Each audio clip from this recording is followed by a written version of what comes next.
Hey everybody, it is May 22nd, 2021, a soggy Saturday morning. It has been raining all week and I wanted to do a video today. I've got a couple in the works that are just about done, but with lumber kind of starting to move a little bit, I wanted to do an update video to the true cost of ICF.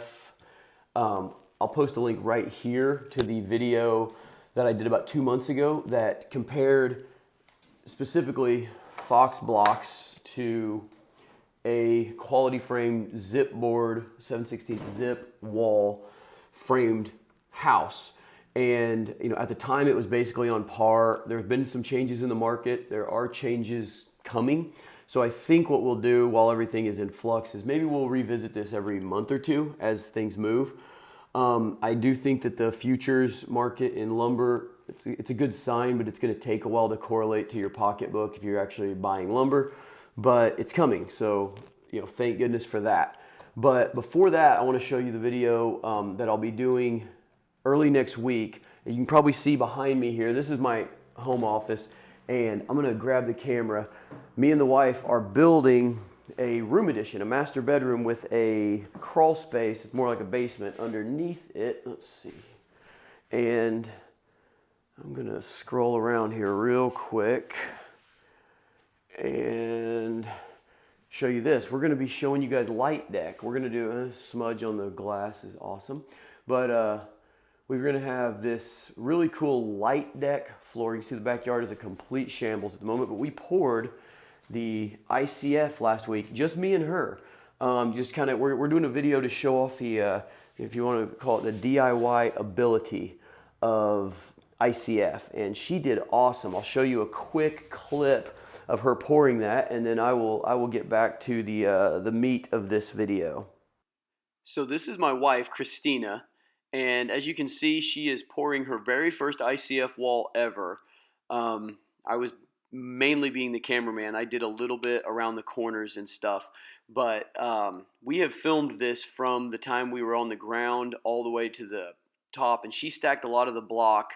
We got in a little bit of a hurry, and I had to do some of it while she was at an open house last weekend, because this is our own house. It's a weekend project, and with the amount of rain we've got, we're starting to get a little bit of cave-ins around the dig, so I didn't want to have problems, but she has done 90% of the work herself. So you might remember from the last video that I was in my shop. I had a full-scale 4-foot by 8-foot mock-up of a framed wall with zip board and a full 4x8 mock-up of Fox blocks, and I analyzed the cost of those two, small panels of wall, and I'll get more into detail on that in just a minute. But everybody's probably been seeing for the last 8 days, supposedly, futures were falling pretty rapidly on lumber. So I want to kind of give you guys some reference on that. See if I can drag that over here. Maybe not. There we go.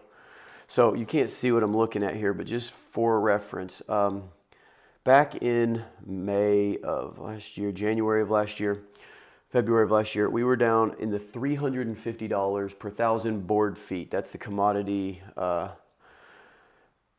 index. And right now we are at $1,450.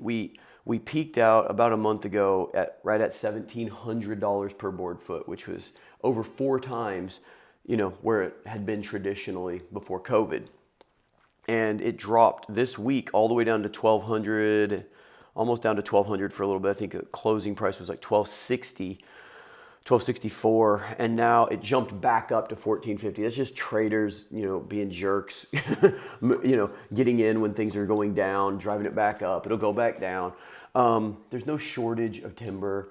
It's just going to take a long time for the, if you can make 100 widgets at normal capacity and you shut down for a week, you're behind by 500.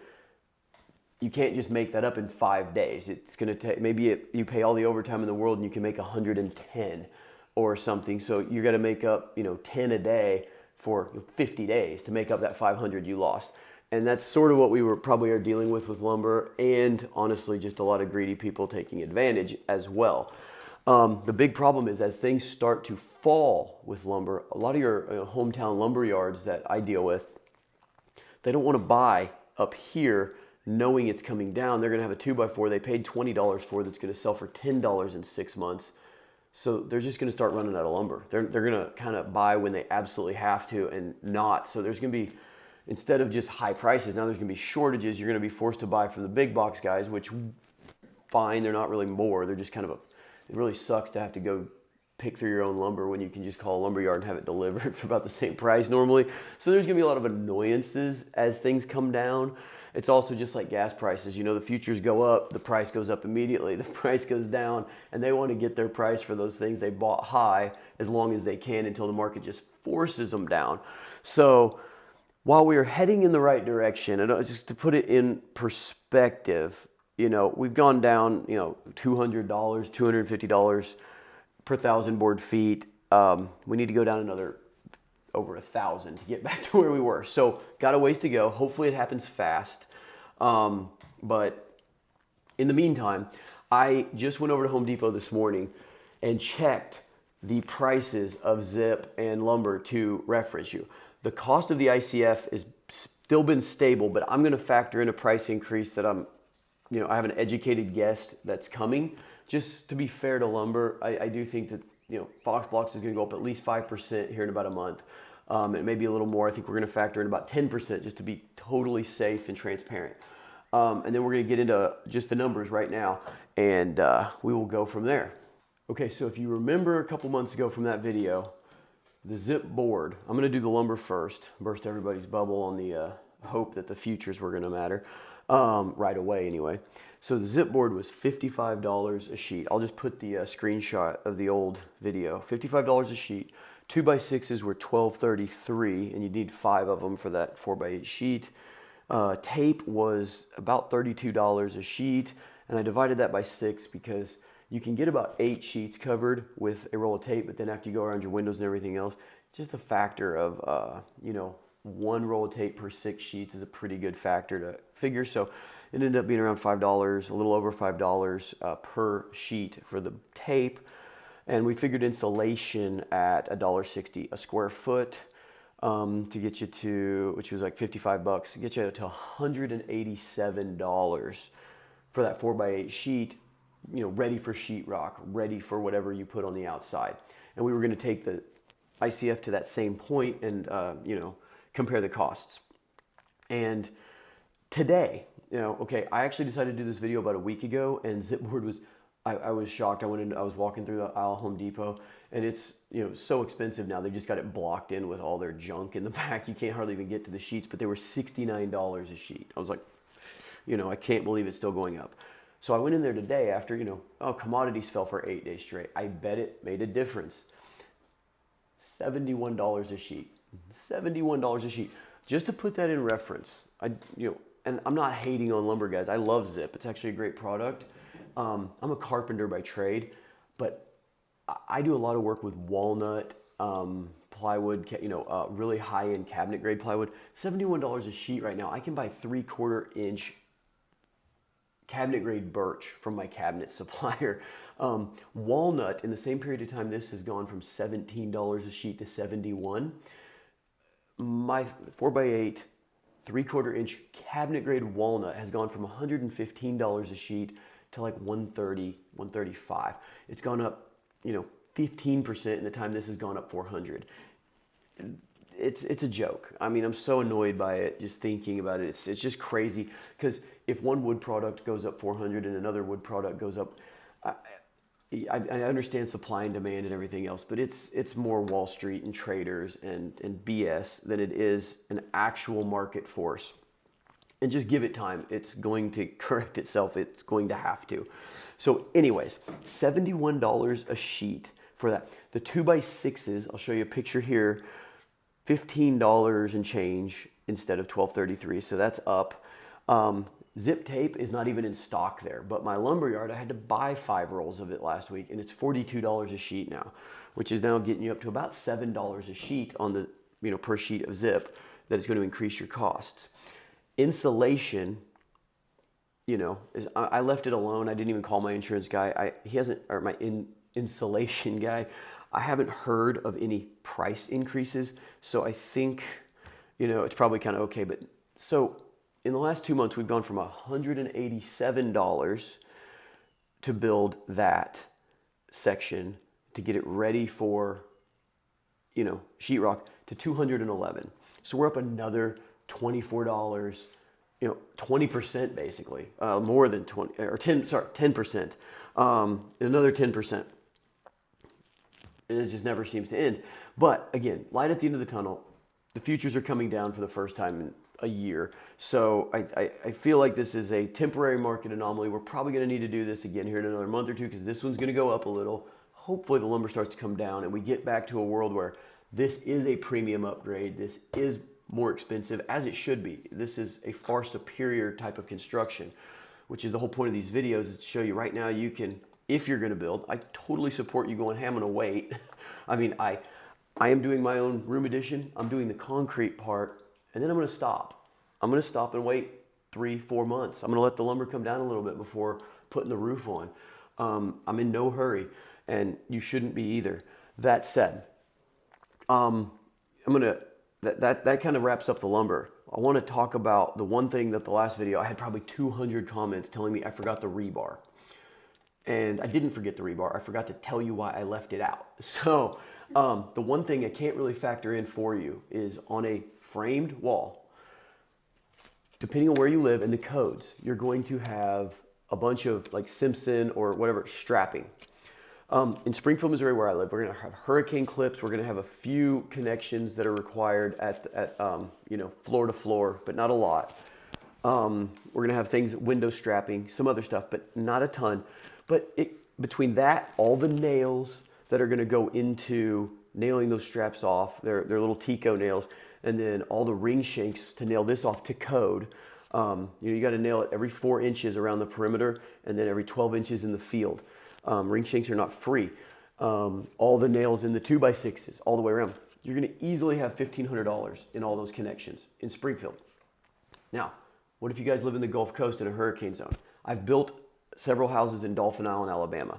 I can tell you, the houses we built, which you can actually see links to those videos here, so you can see the houses I'm actually talking about. We built those to a fortified gold standard. We're going to take straight head-on shots from hurricanes almost yearly. We had to build them well, and the codes require it. $6,000 a house, and that was 5 years ago. So you can figure that, up at least 20%. So, probably, $7,500 in strapping. Rebar for that same structure, probably 1.5 tons to 2 tons of rebar. Rebar's $975 a ton for number 4 bar right now at my plant. So that's a stable cost. And so maybe it's a little more in Springfield. It's a lot less on the Gulf Coast. It's a lot less in California, where you're in seismic zones and the strapping cost is going to go way, way up. And maybe you have a few number 6 bar over your windows and lintels and stuff, but not a lot of extra rebar costs. So what I'm trying to do with these videos is not give you every nut and bolt and screw that's going to go into these houses. I'm trying to show you the costs that will exist no matter where you are in the country for either way. Understand that there may be more costs for this that I'm not factoring in, and there are certainly costs that I'm not factoring in here, but I'm trying to keep them as equal as I can. Some people are like, well, you forgot the pump truck for the ICF. Well, there's a pump truck for a framed wall too. It's not the wall, it's for this foundation. That pump truck exists. There may be my pump truck has like a $3 per yard charge once he's there. So you use 60 yards instead of 20 yards. So you got an extra 40 yards, $120 difference. The time charge, he's there maybe an extra hour. So maybe there's $150 there. So yeah, there's probably a little more pump charge, but it's not like, oh, you forgot $1,500 for a pump. No, I forgot $200 or $300 for a pump, because they exist on both. Waterproofing, everyone's like, you didn't factor in waterproofing. There's waterproofing on a crawl space foundation too, or a basement foundation. Anything subgrade's got to have waterproofing. There may be different types of waterproofing, different costs. I'm going to get into the waterproofing on this guy out here in the next week or so, and I'll show you. I'll continue to show you all the details in other videos, but trying to compare the costs of these, I can't include everything, because I'm in Springfield, Missouri. You may be in Massachusetts. I got 10% of you, according to my analytics, are from Canada, because you guys in Canada really get this. I mean, Nudura was invented there. You know, I mean, it's you guys are really on the cutting edge. Pardon the shameless plug of all of this, and so codes are different. You know, I mean, up in I was talking to people in British Columbia the other day, and they are on their way to R30 wall requirements in their codes in the next few years. And this stuff is toast at that point, unless you go to Zip R to get rid of all the thermal bridging. And Zip R is super high. I mean, all that's got to get, I mean, you're going to see so many more. I mean, in my opinion, you got to have 50% of houses being built should be ICF. Just, I mean, except for just the very lowest end starter homes, everything else, I mean, is value added. It should be. But, anyway, in the meantime, you know, while we're getting that information out there, just to kind of put it in reference, this stuff has remained completely stable over the last 2 months. So we were at, let me scroll down here and just see. So, you know, at that time, we were, I think, at like, $390 a square foot on this, and factoring in the concrete of, 0.6 yards to do a 4x8 sheet, we were at like 192. So it was $5 more than the framed for a 4x8 sheet. So now we're still at that 192, leaving out the rebar, also leaving out the strapping. But, I believe this, Nudura went up 18% about 2 months ago. Build Block went up. I'm pretty sure Amvic went up. I'm just naming all the big players in the game. Fox Blocks hasn't. Fox Blocks is making a big play to be, the school buildings and stuff. There's tons of schools in Kentucky being built out of ICF now. Down in Texas, they're really starting to really buy in. So they're really trying to get a market share. They're really trying to keep their price low. I worked a home show with Kelvin from Fox Blocks about a week ago, and they know the price increase has to happen. They're trying. I mean, they're not giving us the answers we want right now, because I think they're really trying to keep them down. But I factored in like a 10% increase, because I'm almost positive it will be below that. They were talking like they're trying to keep it at 5%, but at 10% you get it up to like $440 a square foot, or $425 a square foot is what I factored in and so 4x8 sheet, 4x8 section would go from $124 for the ICF to $132, so $8 up. The cost of concrete has remained really stable. So you're up to about $203 something, or no, $200 exactly. So now we went from being $5 more to being $11 cheaper than the wood. Guys, if you're cheaper than wood and you're gonna build right now today, reach out to somebody who does this. It is value added to your house, value added to your life. It's just, people who live in these houses, you never hear somebody go, man, I wish I wouldn't have done that. You just never hear it. Like I said, lumber's great. You're still gonna have a bunch of lumber. This is just replacing your outside walls. Although, that light deck I showed you a minute ago, we are getting tons of calls because I-joists are expensive, hard to get. Advantech, same company that makes this, Advantech is high. Right now, we can do a light deck concrete floor on your second floor, especially if you got ICF walls going up to support them, as cheaply as, or I don't know if cheaply is the right word, but as cheaply as a wood subfloor, which is kind of awesome. You can heat those floors with hot water lines, which I'm doing out here, and I'm going to have a whole video on that. So just really look into concrete construction. It is, people say, well, concrete's really, not that green of a product. The production of Portland is very ungreen. It's pretty rough. However, concrete lasts hundreds of years when done correctly. Wood, the same house made out of wood will have to be rebuilt multiple times. Wood's a renewable resource. It's very well managed. It's, I'm not knocking either product. When people say, oh, it's such, I had some guy going, what about hempcrete? I don't know about hempcrete. That seems kind of absurd. Concrete is not as rough on the environment as you give it credit for when it's used in a house. Yes, Vegas will build a building and they'll tear it down in 30 years. Highways have to be redone, and those things are, environmental impacts. But on a house that someone's building to live in, it's hundreds of years of life to the walls of the house and everything. So when you factor it in over the long haul, it is much lower. So I just want to, like I said, I'm probably rambling a little bit today, but I just really want to get in, show you guys the numbers as they stand today. Like I said, hopefully when I come back and do this in another couple months, we'll be talking about lumber being cheaper, and then we'll make the value added comparison, say, well, it's cheaper, but of course this is so much better. It's still worth it in my mind. But right now it's no brainer. It's got to be better in everyone's mind because it's cheaper and better. The one thing I haven't really addressed with ICF is just the structural awesomeness. I'll show you, everybody knows this picture, Mexico Beach a couple years ago. I think Hurricane Michael came through and just decimated Mexico Beach, which is just 100 miles or so from our houses in Dolphin. So it's very top of mind to us. But this one house that remained I think it's a New Dura house actually, where everything else is just decimated. I really wish I had built my houses on stilts on ICF. That was 5 years ago, and I just really didn't have my head completely wrapped around, the possibilities of stuff like that being up in the air on the sand. And I kind of regret not doing that. But I'm gonna have a video coming out around the 4th of July. We're gonna have some fun. We're gonna shoot. They call it a large missile test, where you shoot 2x4s at walls and windows to check the impact. It's a government test. We're gonna ramp it up a little bit, I think, and really just show off the differences. And that's where this stuff really begins to shine. In addition to the energy efficiency, in addition to right now the cost effectiveness, this thing is as strong as a basement above ground. That's why they're doing schools out of it. They worry about kids in a tornado in Kentucky. Okay, ICF, just look at it. It's 250 mile an hour wind rating. So it's just such a safe product. It's peace of mind.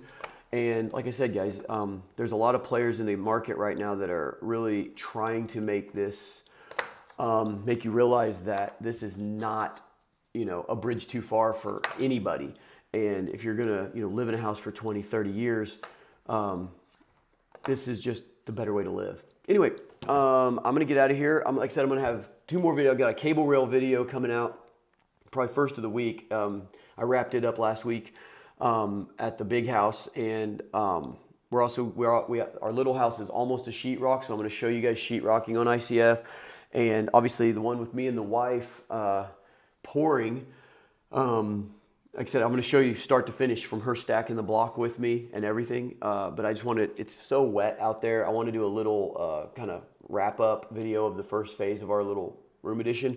And I just do not, every pair of shoes I have is soaked from this week. I don't want to be out there today. But anyway, I will see you guys very soon, and appreciate you guys watching. And I will keep these coming.